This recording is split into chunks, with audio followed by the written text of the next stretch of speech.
The island of Newfoundland keeps its secrets close, shrouds them in mystery. But once in a while, the fog is lifted, the truth comes out. I get a feeling there's something going on here. My whole body was shaking. You go to bed believing that you're a certain person one night, and then all of a sudden the next day, everything that you've known is not true. This is not the life that I should have lived. I'm Luke Quinton from CBC. This is Come By Chance. Available now. Frequency Podcast Network. Stories that matter, podcasts that resonate. Listen, I'm far from a fashion maven. That should go without saying. Since the pandemic hit, my style could generously be described as slightly upscale athleisure. But I do identify with the problem shared by our listener today. Whether you're buying athleisure clothing, whether you're buying clothes for your kid, whether you're buying business casual to return to the office, the middle ground seems to be harder to find. You can find a ton of fast fashion, which is horrible for the environment and doesn't last very long. Or you can shell out increasingly exorbitant prices for the kind of clothes that might last, the kind of clothes made carefully, the kind of clothes we like to be able to afford in this economy. Here's this week's episode. A few weeks ago, a listener named Tova sent us an email. Why aren't there physical stores for middle-class people to buy clothes? Gap, Old Navy, H&M, Victoria's Secret, even The Children's Place, they're all closing locations. And other previously affordable places like Roots and Banana Republic, they've all become high-end with prices like over $100 for a sweater. You can order online, but you can't see the size. Shipping back is too much of a hassle. And it takes so long to be refunded. Plus, they're starting to charge for returns. When I go to Yorkdale, there are honestly more stores to buy an electric car than places where I can buy affordable clothes for my kids. So maybe the bigger question is, are bricks and mortar stores just for rich people now? I'm Jordan Heath Rawlings. That was Tova. You're listening to In This Economy, where we help you understand the systems that create your money problems. From grocery bills to buying new clothes and everything in between. In every episode, we hear from a listener who is facing a financial challenge, and then I'll talk to an expert who can explain the factors causing that problem and offer, if not perfect, solutions, then pivots or options and things you can do, even in this economy. Now, in this episode, we're using our listener's question more as a jumping off point. So apologies in advance, Tova, if we don't exactly answer your question about bricks and mortar clothing stores, but there's a really interesting question behind it. Do we need to reframe how we think about buying clothes in this economy?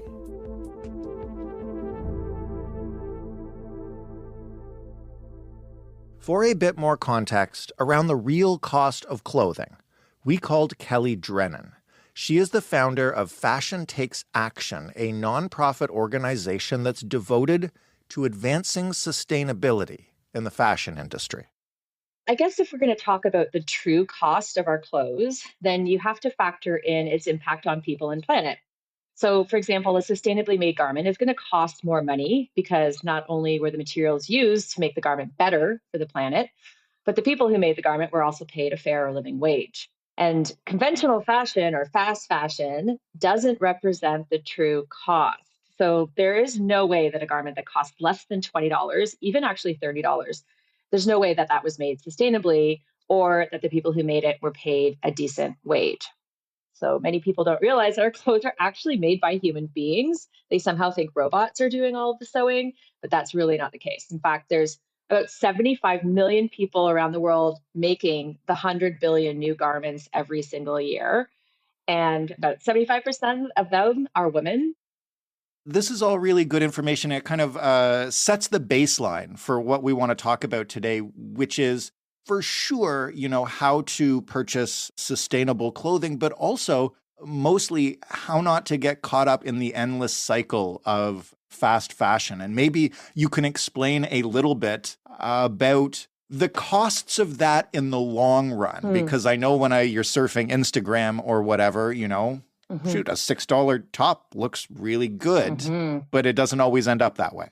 Well, that's exactly the case, right? So also on the topic of people, then, there's a true cost or an impact that garment manufacturing has on human health. So from the cotton farms to the leather tanneries, fashion is using some of the most toxic and carcinogenic chemicals. And the levels of exposure by garment workers is really high. That and the wastewater is typically not treated and it's dumped into nearby rivers, polluting the only freshwater source for those who live nearby. So for drinking, for bathing, and to grow their food.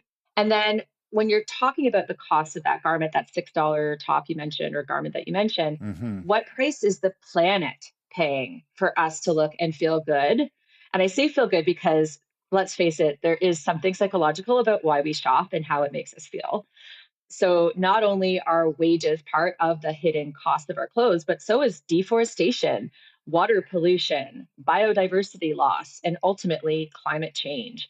And just to throw some numbers at you, a single pair of jeans uses about 1,800 gallons of water to make from start to finish, or 700 gallons for a single cotton t-shirt. And that same t-shirt on average was made in up to 7 different countries, traveling about 25,000 kilometers before it lands on your back. So that's like driving across Canada 5 times, right? So there's a lot that goes into what we're paying when we buy our clothes and the things that we don't think about, or as I call them, the hidden costs. These problems can seem pretty intractable given the past few years. What are the biggest challenges or the challenge that gets in the way of turning it around? Well, there isn't really just one challenge facing the fashion industry. As I've alluded to, it's a very complex set of problems for a very complex industry that relies on a global and fragmented supply chain to produce its goods. So, from that perspective, traceability, I would say, is the greatest challenge for brands to overcome because they have little to no visibility of said supply chain. So, transparency is a term we often hear, which means, companies, not just fashion, disclose more details about how and where their products are being made. There's even in fashion, there's Fashion Revolution's annual transparency index that ranks 250 of the world's largest brands on how much information they're disclosing. And in their 2023 report, the average score of all of those brands was simply 26%, surprisingly up, but only by 2% from the previous year. Only 2 brands out of 250 scored higher than 80%, and that's for the very first time. And then 70 brands still scored below 10%. So huge problem. But if you think of transparency as showing and then traceability as knowing, you first have to know your supply chain before you can show it. Right. And because these supply chains are massive, there's 4 tiers actually for them to know. Most brands, they're starting to disclose their tier 1 suppliers, which is really the cut and sew facilities. But most of them do not have visibility beyond that, which means all the way back to tier 4, which is, say, what farm the cotton was grown on. So this traceability piece is one of the biggest challenges that the industry is facing today. And then I think after that, we have climate. 80 to 90% of the carbon footprint of our clothes happens at the manufacturing level. And of course, given that most of our clothes are made in developing countries, this creates a number of challenges. So who pays for the factories to transition away from fossil fuels and towards renewables when factories are manufacturing for all kinds of different brands, right? And then how can Canada care more about these emissions, which, by the way, are between 5 to 8% of all global greenhouse gas emissions, which doesn't sound like a lot, but it's actually more than all of aviation, shipping, and rail combined, right? So everybody always points fingers at flying, right? But actually the fashion industry is more than that. So how can the Canadian government and businesses and citizens care more about this issue when it's happening somewhere else and not in our own backyard? So this is another challenge. Reducing emissions and setting science-based targets are now becoming a priority for many brands, but sadly, not enough of them care. And there's this new sort of category of ultra fast fashion brands like Shein, who put out 10,000 new styles every single day, Right. right? Yeah. So other fast fashion brands like Zara, H&M, they put out 100 new styles every week. So just by comparison, 10,000 a day. So it can feel a little bit discouraging and sometimes downright depressing, really, when it comes to this overall progress. And then the last thing, and this is where I think we have more control, is waste, right? So the waste that the industry is producing, and while manufacturing happens overseas, our clothes do end up in our backyard, in our landfills. Like according to the Ellen MacArthur Foundation, the equivalent of a garbage truck full of clothes is either landfilled or incinerated every second of every day. So the industry has to solve for this by, you guessed it, making less, but really also adopting more circular business models like repair and rental and resale, and investing in the technology to recycle unusable clothes into new textiles, right? So there's a lot going on. And those, I would say, are sort of the biggest three that stand out to me right now. And those are also where the brands are at in terms of prioritizing. Wow. So there's a lot to think about when it comes to what we wear, and it seems clear that we need to reframe our thinking around clothing consumption entirely. But before we get to that, I want to bring it back to the average person who we're assuming here does care about the impacts you've been talking about, but listen, also cares about just affording things. What do we know about how much the average Canadian spends on clothing in a year, and where's that trending? Well, according to Stats Canada, in 2021, the average household spent about $2,300 annually on clothing. And that's, due to COVID, was down by 31% from 2019. So if we look at pre-pandemic, the average household spent about $3,000 a year on clothes. What's more interesting is the number of garments that equates to. Right. So, 20 years ago, our clothes actually cost more than they do today. Unlike food and gasoline prices, which have steadily risen, reaching really an all-time peak in recent months, our clothes today in this economy that we live in right now cost less. Right. So if the average t-shirt in 2002 cost $15, today it costs only $10. Why is that? Yeah, well, so first of all, inflation in fashion is far below all other items at just 0.7% in 2023 from the year before, compared to 3.4% for all other items during that same period. And then you have a few brands like, say, Lululemon, who are the exception to the rule because they've been able to increase their prices steadily, given their massive fan base, which has grown especially outside of Canada. So coming back to that, it's less about how much Canadians are spending on clothes and more about how many items of clothing they're getting. And so how did we get there, I think, is what you're asking. It's a race to the bottom line, really. And when our manufacturing moved to the global south, the cost to produce clothes dropped significantly. And ever since then, it's just got faster and cheaper to the point where the industry overproduces, but we also overconsume. So if 20 years ago, $50 would get you 2 items of clothing, today you can get 7 or 8 items for that same amount. Right. Yeah, and it didn't happen overnight. Like we didn't just wake up one day and see that $100 jeans now cost $30. But over time, the prices have plummeted, and so has our willingness to invest in our wardrobe. That is a big part of the problem. We need a mindset shift away from this level of consumption because there's no way we can buy ourselves out of the climate crisis. And then equally, the industry has to slow down, as do we.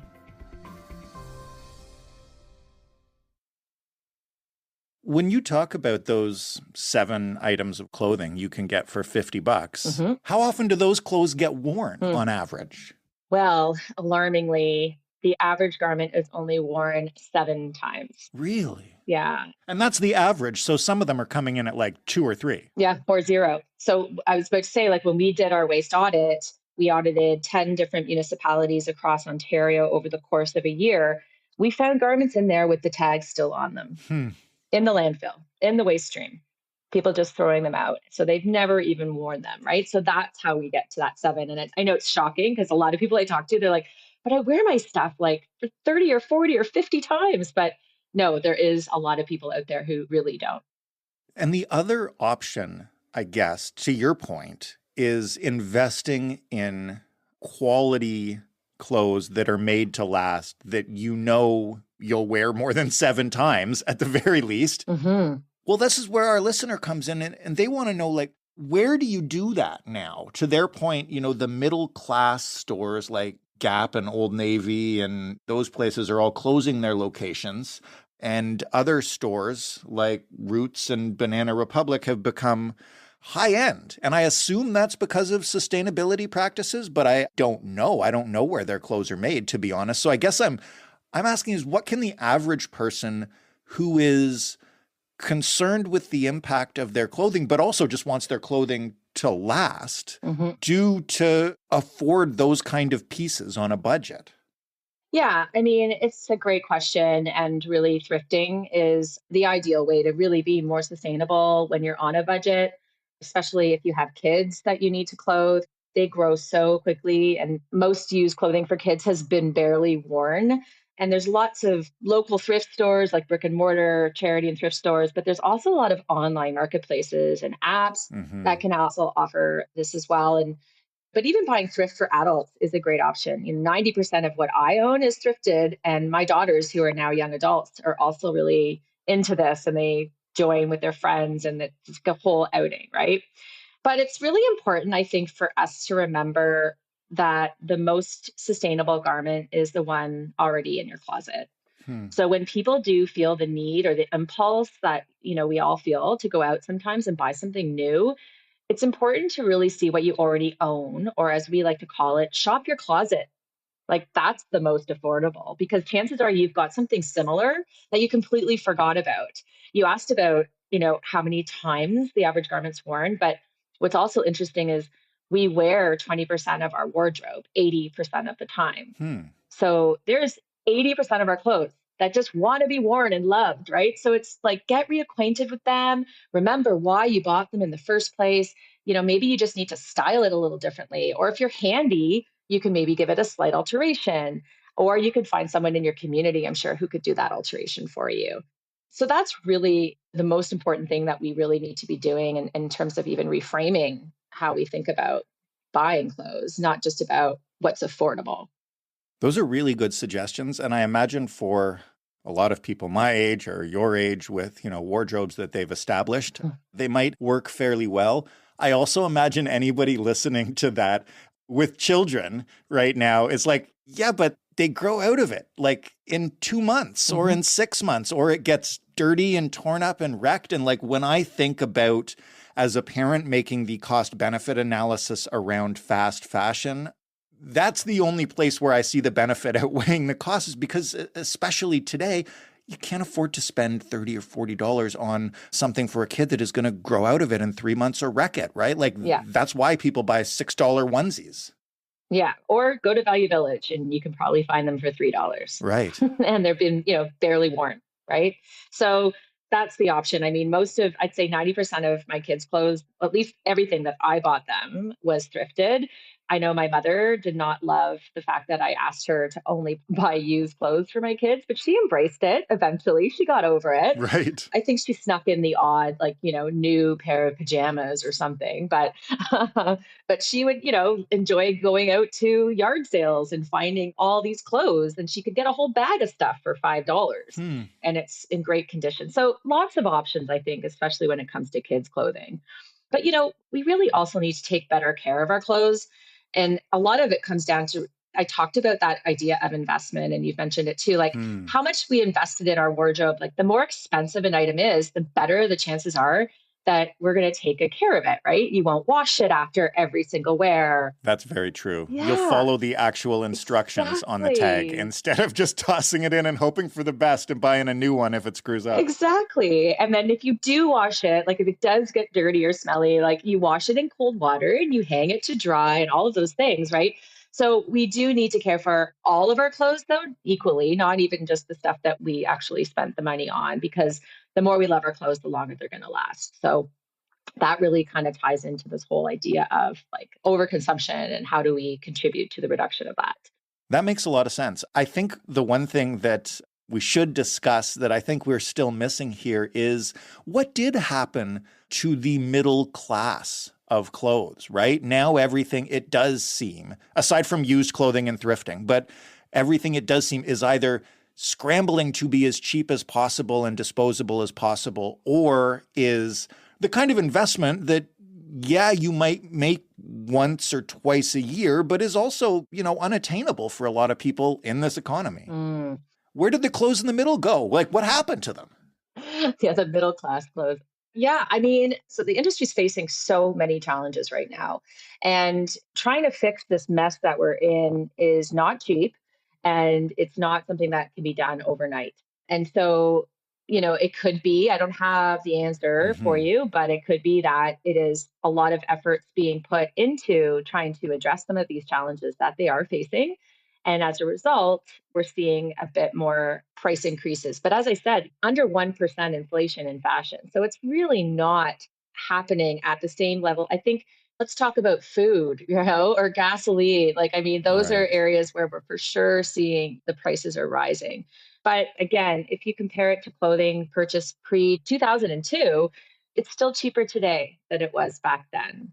So, I think it really comes down to this mindset shift and awareness. And Hmm. the more you know about how our clothes are made and by whom, the more you start to appreciate, I think, the true cost. And something that is $60 or $80, you might actually start realizing, like, oh, there was a human being behind this garment sitting at a sewing Mhm. machine, sewing on all of these pieces. You know, the fabric used might be organic or, from sustainably sourced materials like Tencel or something. So these are all things that we need to start thinking about and getting better at reading labels, looking for the different types of fabrics, looking for certifications, because greenwashing is a problem in this industry. There's a lot of misleading claims out Mhm. there. Yeah. So it's unfortunate. It takes a lot of work for us. It's a lot of time and effort that we need to invest in how we're buying our clothes. But until we see more laws in place, this is just the way it's going to be. Lastly, give us some tips on shifting that mindset. Because, listen, I think we all know the allure of you've got a trip coming up, or you've got a big night out, or it's your birthday and you're going to be going to a party or whatever. And it feels good to get some new clothes that you can afford, that you can look great in, even if it's just for a night. And Mhm. at that point, it can be tough to think all the way down the chain like that. How do you shift that mindset? Because it's really been ingrained into us. Oh, yeah. And I mean, I guess scientific proof too, right? There's like a dopamine hit that you get when you buy something new, like Yeah. retail I mean, therapy. that's retail therapy, right? It's Yeah. a proven actual. Yeah. Yeah. So, we came up with something called the 7 R's of fashion. And it really kind of ties in with this whole idea of the circular economy with our clothing. And most people know the 3R waste hierarchy of reduce, reuse, recycle. So we've introduced a few more, which are repair, repurpose, rental, and resale. Hmm. So with recycling still as the last resort, because really when our clothes are so used and worn out, only then, or damaged beyond repair, only then should they be considered for recycling. And so, as I mentioned before, reduce is the number one thing. We have to slow down and buy less, shop your closet. Then we need to actually start looking into reuse. And so, reuse is probably my favorite of all of the R's because that's where you get into the thrifting and secondhand, but you also can participate in clothing swaps. So, there's lots of different groups that are organizing community swaps, but you can also do one with your friends. I'm part of a book club. And one night we ended up just deciding one month to do a clothing swap instead of reading a book. So, Hmm. 12 women got together and each of us brought 2 to 5 pieces of clothing that were just sitting in our closets collecting dust and we swapped them, right? So I think there's just also sort of this misunderstanding really around swaps and that people think it's all just garbage. It's stuff that's torn or damaged or stained. But no, like we all have pieces in our closets that we don't wear. And so why not swap them? That's the most affordable really thing that you can be doing. And then like we already talked about, if you're going to buy something new, one of the things that we like is this tool called cost per wear, right? So look for how well it was made, how trendy it is. So if it's like a $10 top that's super trendy, whether it's like the color, let's say fluorescent green, or the style is super trendy, ask yourself how many times you're going to wear it and then check to see how well it was made because You can really, if you do spend that time, it's hard online because you don't get to touch and feel a garment, and more of us are buying things online. So it's really difficult. But if you have the luxury of being there to touch the garment, you can check seams. You can look at the buttons and the zippers with the button sewn on properly. Is the zipper super cheap and it's going to break and fall off? Like, these are things that you need to think about and factor into how many times you're going to wear it. And then maybe there's that same top, a $50 version that's made from certified organic cotton. And it's a classic seasonless piece that's not going to be off trend in 3 months. And that's well made. And how many times are you going to wear that? And then do the math, right? It's an interesting experiment. And then getting back to the R's, one-off occasions, I love the fact that there's rental now. So if you have a wedding or graduation or prom or something like that, where you would typically just buy something and wear it once, now you can actually get these designer pieces at a fraction of the cost. And you're now a part of the sharing economy, right? So that mindset shift also includes like ownership, right? Like, why do we need to own our clothes? Could we look at sharing? And this is where rental comes in. Kelly, thank you so much for this. Really fascinating. Yeah, thank you so much for having me. Kelly Drennan is the founder of Fashion Takes Action. That's a nonprofit organization devoted to advancing sustainability in the fashion industry. For more information about their activities, you can visit fashiontakesaction.com. Thanks to Kelly for sharing her expertise with us. And of course, thanks to Tova for writing in with the initial question. I know it was probably not the answer you were expecting, but I hope it's given you some ideas about how to afford clothes for sure, but also how to afford sustainable clothes that will last. If you, like Tova, have a money problem or even just a question about this economy, we want to hear from you. You can email us at hello@itepod.ca, or you can call us and just talk about it with a voicemail. The way to do that is by dialing 416-935-5935. Say whatever you want, but if you want to be on this show, you got to leave us a number to call you back.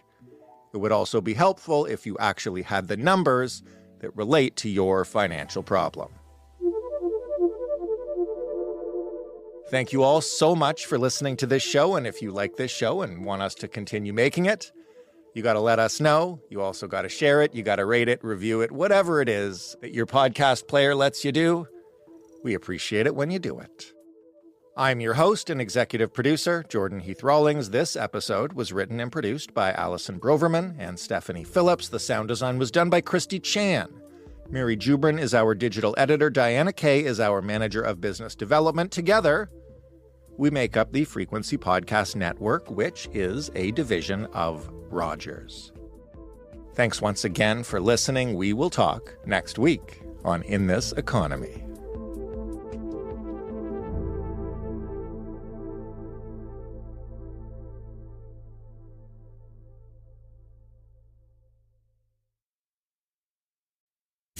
My name is John Cullen, and I want to tell you a story.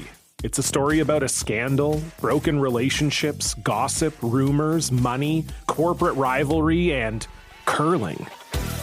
It's the story of Broomgate, how a single broom, yes, a broom, turned friends into foes and almost killed the 500-year-old sport of curling. It was a year I'd like to forget. Broomgate, available now.